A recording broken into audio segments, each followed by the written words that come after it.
Sementara itu pemirsa, sebagai wujud kepedulian terhadap masyarakat yang kesusahan akibat pandemi COVID-19, Polda Bali menggelar bakti sosial berupa penyerahan bantuan beras dan masker.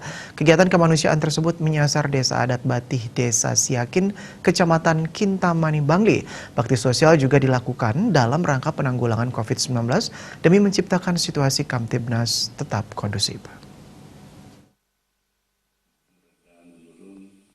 Bertempat di Wantilan Pura Desa Adat Batih, Desa Siakin, Kecamatan Kintamani Bangli, dilaksanakan penyerahan bantuan berupa beras dan masker. Kegiatan kemanusiaan tersebut digelar dalam rangka penanggulangan COVID-19 dan menciptakan situasi Kamtibmas yang kondusif jelang pemilu kada serentak 2020. Acara dihadiri Kanit 5 Subdit 2 Dit Intelkam Polda Bali, Kompol Iwayan Rina, Perbekal Desa Siakin Igede Disi, Bedesa Adat Batih Imade Wirya, Klien Adat Batih Iwayan Entek, Prajuru Adat, tokoh agama dan masyarakat. Kegiatan dilaksanakan dengan tetap memperhatikan protokol kesehatan sehingga jumlah masyarakat yang hadir dibatasi. Dalam kesempatan tersebut, Bedesa Adat Batih Imade Wirya yang intinya mengungkapkan terima kasih kepada Kapolda Bali, Irjen Polisi Petrus Renat Golose atas perhatiannya pada masyarakat di pelosok pedesaan. Sebagian besar warga Batih mengalami dampak ekonomi akibat pandemi COVID-19 ini karena banyak di antara mereka bekerja di sektor pariwisata. Menurutnya, daya beli hasil-hasil pertanian akibat lemahnya pariwisata turut juga berdampak terhadap pertanian. Kondisi desa yang terletak di lereng pegunungan dan tandus mengakibatkan masyarakat mengalami kesulitan dalam bercocok tanam dan memenuhi kebutuhan hidup terlebih pada masa pandemi COVID-19.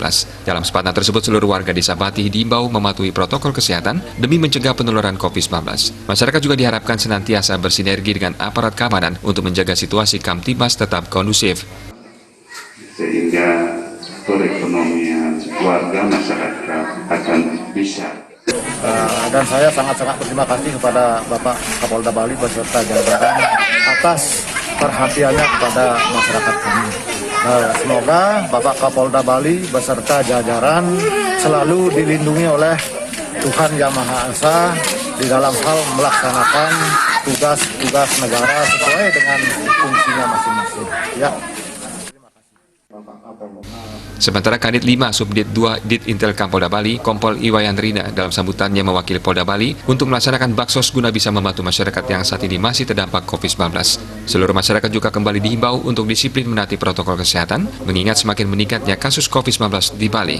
Masyarakat juga diingatkan berbijak dalam bermedsos, tidak mudah percaya dengan berita yang bersifat provokasi maupun hoax, serta tetap jaga sit Kamtibmas yang kondusif. Bantuan berupa beras dan masker secara simbolis diserahkan oleh Kompol Iwayan Rina kepada Bedesa Adat Batih Imade Wirya yang disaksikan oleh prajuru desa dan masyarakat. Tim Liputan Bali TV.